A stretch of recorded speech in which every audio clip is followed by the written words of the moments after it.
Welcome to What the F Happened, Fraud and Financial Crime Deconstructed, a Defend podcast where we break down what's actually happening across fraud, scams, AML, and financial crime. Each episode cuts through the noise to explain the tactics, trends, and real-world impact behind the headlines, so you're better prepared for what comes next. Let's get into it. Picture this. You have been eyeing a high-end espresso machine for weeks. Oh, I know that feeling. Right. It is a little speed to drop the cash all at once, but you finally get to the checkout page, and there it is, the Buy Now, Pay Later button. The famous BNPL option. Exactly. You click it, the screen loads, and in that tiny fraction of a second, before the little green check mark appears, you probably assume the only thing happening is like a quick ping to your bank. Yeah, that's what most people think, just checking if you have funds. But you'd be totally wrong, because whenever you click that button, an absolutely massive, highly sophisticated war against organized cybercriminals is taking place. And the battlefield exists entirely in the milliseconds of that loading screen. It is wild to think about. Welcome to today's deep dive. I am your expert co-host, ready to get into the weeds of this high-speed war. And I'm your host. So our mission for this deep dive is to understand a very specific, notoriously difficult engineering problem. Basically, how to balance a completely seamless, zero-friction customer experience with rigorous, ironclad fraud prevention. Yeah, and for a long time, the industry considered this an impossible trade-off. To really grasp the engineering challenge, we first have to look at the economic reality of the BNPL industry. Right, because consumer adoption has just skyrocketed. It has. And whenever transaction velocity increases, organized fraud rings naturally follow the money. Yeah. I mean, the core challenge for any provider is stopping these highly organized, well-funded rings without adding security friction. Because friction kills the sale. Exactly. If a legitimate shopper has to jump through a dozen multi-factor authentication hoops or upload a photo of their driver's license for a $50 purchase, they don't just get annoyed. No, they abandon the shopping cart entirely. Yep, they just leave. Which introduces a metric from the sources that perfectly illustrates how bad this problem can get. It is called the hurt ratio. The hurt ratio is arguably the most critical metric for a consumer-facing fintech company. Mechanically, it's just a measure of false positive. Okay, let's unpack this for a second. So it tells the business exactly how many non-fraudulent events are being flagged. Right, meaning perfectly good credit applications from real people that are being delayed or rejected for every one actual fraudulent application the system successfully catches. And the numbers in one of these case studies were absolutely staggering. A major fintech client was experiencing a hurt ratio of 5 to 1. 5 to 1. That is rough. So to catch a single fraudster, the system was punishing 5 completely legitimate customers. Think about that from a business operations standpoint. It is like a nightclub bouncer who kicks out 5 perfectly good paying patrons who are already inside the club just to catch one person at the door with a fake ID. That is a perfect analogy. You simply cannot run a profitable consumer business with that kind of collateral damage. You'd go out of business. You would, especially in an industry where switching costs are essentially zero. Consumers have a dozen different payment options at checkout. If a good borrower faces an unexpected delay, they just close the tab and use a different provider. And boom, you lose that customer's lifetime value instantly. Exactly. But if you try to fix the hurt ratio by simply loosening your security rules to let more people through, well, you inevitably let the fraudsters in. Which you also can't afford. Right. And in the BNPL model, missing the fraud results in first payment defaults. The provider fronts the money to the merchant immediately, so default means the provider absorbs the total loss. It's an operational catch-22. And the adversaries on the other side of this equation are incredibly sophisticated. We aren't talking about, a teenager guessing passwords in their basement. Not at all. These are highly organized operations. The sources broke down the specific distribution of attacks that this one provider was facing. And I think it's vital we look at the exact breakdown. Yeah, the data is very revealing. According to the case studies, 56.9% of the bad applications hitting this provider were categorized as pure fraud. Pure fraud. Yes. And in this context, pure fraud is largely driven by mass-registered synthetic identities. Okay, and just to be clear for everyone, a synthetic identity isn't just a stolen credit card, right? Right, it is way more complex. It is when a fraudster stitches together real data, like a legitimate social security number, often belonging to a child or an elderly person, with a fake name, a fake address, and a burner phone number. Exactly. They create a ghost persona that doesn't actually exist in the physical world solely to request small to medium-sized loans they will never pay back. That is wild. It is. And the ghost persona has zero credit history, which makes them very hard to evaluate. Following that, 26.3% of the attacks were categorized as abuse. Like exploiting promotional offers. Precisely. Creating hundreds of accounts just to harvest a $10 off your first purchase coupon. Wow, okay. And finally, 16.9% were account takeovers, where hackers use credential stuffing to break into a legitimate user's existing trusted account to make fraudulent purchases. So the defense system have to look for identity fabrication, policy abuse, and account hijacking simultaneously. Yes, all at once. And it has to do it in roughly 200 milliseconds. During that tiny loading screen. But this brings up a major question for me. These BNPL companies are massive tech enterprises. They aren't running their security on a spreadsheet. Definitely not. The sources explicitly note they already had rules engines in place. They had supervised machine learning models. So I have to ask, if they already had AI, why was it failing? It's a great question. I mean, supervised machine learning is specifically designed to recognize patterns. If a synthetic ID behaves in a certain way, why could their existing AI just catch it? What's fascinating here is that the failure actually comes down to the fundamental architecture of supervised machine learning. Oh, really? How so? Well, a supervised model is entirely dependent on historical labeled data. During the training phase, data scientists have to feed the AI thousands of examples of past transactions that human reviewers have explicitly labeled as fraudulent. Wait, so the AI is basically just memorizing what yesterday's crime looked like? Exactly. It constructs its mathematical boundaries based entirely on the past. It effectively says, I will block any application that shares the precise statistical characteristics of the fraud we caught last month. But organized fraud rings know exactly how these models work, don't they? Oh, they do. They continuously probe a provider's defenses. Once they figure out what specific behavior triggers a block from the supervised AI, they simply alter their tactics. Ah, so they change their IP routing or alter their device signatures Mhm. or just use different email domains. Yep. And because those new tactics haven't been manually labeled as fraud yet, the supervised AI just waves them right through. It's completely blind to a novel attack. It is entirely blind. It's waiting for a label that doesn't exist yet. Okay, but the sources also mention they tried to solve this by deploying clustering-based approaches. And this is where I need some pushback. Sure, let's hear it. Because if the whole problem with supervised learning is that it needs pre-existing labels, isn't clustering the exact solution? It seems like it would be. Right. From a data science perspective, clustering just groups anomalies together based on similar behavior, regardless of what the label is. Why didn't that work? That is the logical next step, and it's exactly why the provider tried it. The theory behind clustering, using algorithms like k-means or DBS scan, is that fraudsters will naturally act similarly to one another, so they should form a distinct cluster in the data space. Which makes sense. It does. The problem isn't the theory. The problem is the computational reality of doing it in real time. Ah, because of the checkout window. Right. Traditional clustering algorithms are incredibly computationally expensive. To group users accurately, the system mathematically has to calculate the distance between the new user's behavior and the behavior of every other user currently in the system. Wow, okay. And when you are processing thousands of transactions per second, doing those mathematical comparisons across massive data sets creates latency. Massive latency. It slows down the checkout. On top of that, maintaining and tuning these clustering models to avoid huge false positive spikes requires an army of data scientists constantly tweaking the parameters. So it was adding huge operational drag precisely when the business needed to be fast and nimble. Exactly. They were stuck. Supervised AI is too slow to adapt, and traditional clustering is too slow to compute.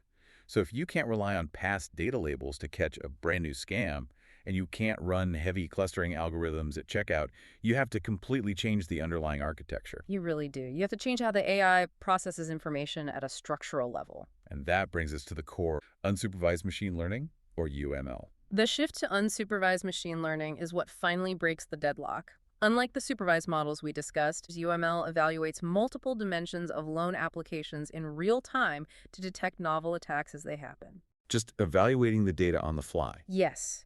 It identifies hidden correlations and synchronized behaviors across millions of events without needing a human to tell it what to look for beforehand. But the way they execute this is what really caught my attention, specifically regarding how they handle the data inputs. The sources highlight something called their feature platform. The feature platform is a game changer. Typically, if a company wants to build a machine learning model, they have to do what's called feature engineering.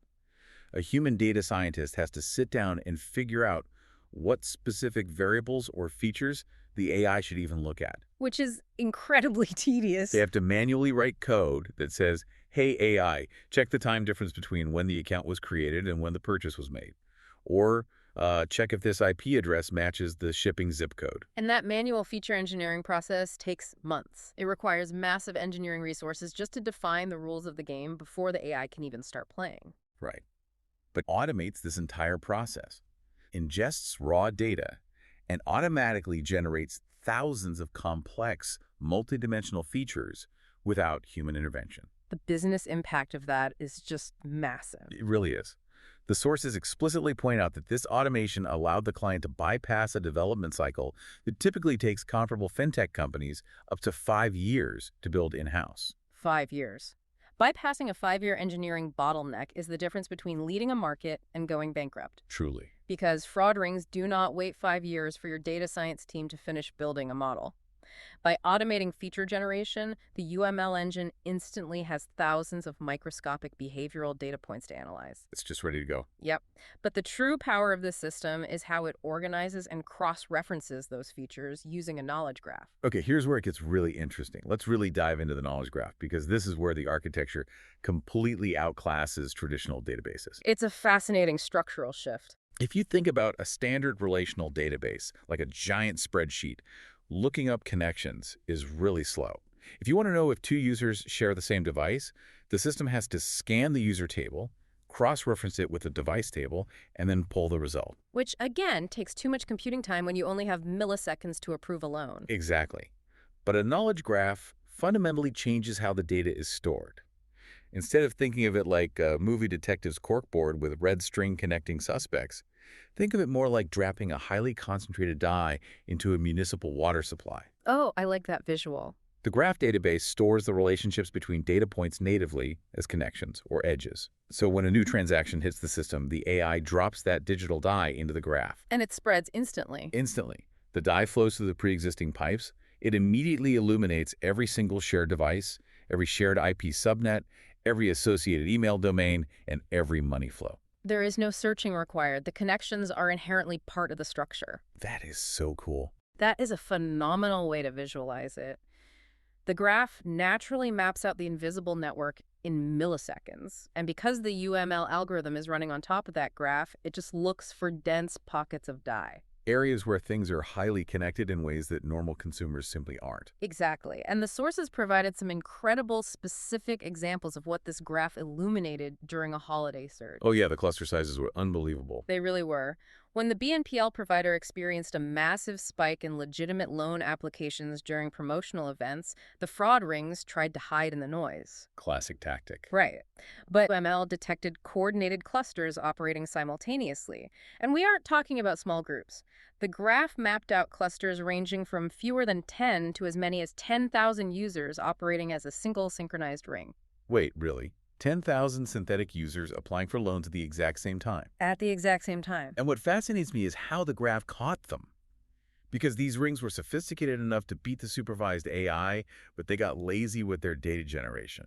They usually do, eventually. The knowledge graph instantly illuminated that these 10,000 distinct users were sharing the same small pool of Social Security numbers across multiple applications. Yep. They were routing thousands of applications through the exact same physical shipping addresses. And my personal favorite detail from the case study, the unsupervised algorithm flagged massive clusters where the exact same first name was being used across thousands of fraudulent loans, even when the last names and addresses varied. They literally copy-pasted a generic first name 10,000 times. They really did. The old supervised AI missed it entirely because no data scientist had ever thought to create a rule that says, block the transaction if the name John appears 500 times in 10 minutes. Because why would you even think to write that rule? Exactly. It's incredible that a highly funded global fraud ring got dismantled just because the graph database realized the data was too mathematically similar to be human. It perfectly illustrates why relying on past labels is a losing game. Fraudsters always make a mistake eventually. And unsupervised graph analysis mathematically exposes that mistake in real time. Okay, but spotting a 10,000-person fraud ring is only step one. The next operational hurdle is execution. Right, turning insights into action. Because if the system suddenly flags 10,000 applications during a Black Friday sale, what does the business actually do? If you just dump 10,000 flagged applications onto a human manual review team, the whole department shuts down. Oh, instantly. It would take them weeks to review that queue. And meanwhile, the real customers mixed in there are waiting for their espresso machines. Exactly. Identifying the anomaly is useless if your infrastructure can't act on it safely. That is why the solution detailed in the sources wasn't just deploying UML in a vacuum. DataVisor integrated the unsupervised machine learning directly with a sophisticated rules engine and a unified case management toolset. And the mechanics of that rules engine are brilliant. The Mhm. sources highlight that they utilize the capability to backtest and forward test their rules. Which is crucial for not breaking things. Let me explain what that means practically. When the UML identifies a new pattern, like our 10,000 Johns, the risk team wants to create a hard rule to block it. Makes sense. But before they push that rule live and risk breaking the checkout flow, they backtest it. They run the simulation, applying that new rule against the last 30 days of historical data. They can instantly see if this rule had been live last month, would it have blocked real customers? Right. And forward testing allows them to run the rule in a shadow mode against live incoming traffic without actually blocking the transactions. They get to observe its accuracy in real time before flipping the kill switch. That is so smart. It ensures they don't accidentally spike their own hurt ratio, but the true operational leap comes from how the case management system integrates with the knowledge graph. If we connect this to the bigger picture, it uses a feature called one-click investigation. This is where the efficiency goes through the roof. It really does. Once the knowledge graph maps out that network of bad actors, our pocket of concentrated dye in the water supply, it remembers those connections. Okay. So if a brand new user applies for a loan tomorrow and the graph instantly sees that their device ID or their IP subnet is intimately connected to that known 10,000-person fraud ring, the system can automatically flag them. Wow. So the manual review team doesn't have to start an investigation from scratch. Exactly. They click once, see the entire visual network of how this new user is connected to known fraud, and can ban them instantly. And the reverse is true, which is just as important. Oh, absolutely. If a legitimate customer accidentally triggers a minor security alert, maybe they are traveling and using a weird IP address, the reviewer can click once, see that this user has absolutely zero connections to any known bad networks in the graph, and instantly whitelist them. It removes the friction for the good guys. So let's look at the actual business results here. Because deploying graph databases and unsupervised learning sounds incredibly complex, did it actually solve the problem? What's the final scorecard? It was a massive success. First, the integration of this entire technological stack happened in just 1 to 2 weeks. 1 to 2 weeks. That is practically light speed for enterprise-level financial infrastructure. Usually ripping out an old AI model takes a quarter of a year. At least. And the financial protection scaled immediately. For one specific client highlighted in the case studies, the system prevented $36 million in potential fraud losses simply by making accurate, real-time decisions. 36 million. Yeah. For another provider, it resulted in over $15 million in annualized savings. Incredible. They detected over 320 distinct coordinated fraud rings. The case studies noted that some of these individual attacks, had they slipped through the supervised AI, would have caused over $80,000 in losses per single attack. Just one coordinated strike bypassing the checkout screen. But the most vital metrics bring us all the way back to the core dilemma we started with, the trade-off between security and customer experience. The system achieved a 74% fraud recall rate, meaning it successfully identified and caught the vast majority of the actual fraud attempts. Right. But as we know, catching fraud is easy if you just block everybody. Exactly. And that is why the next metric is the most important one in the entire study.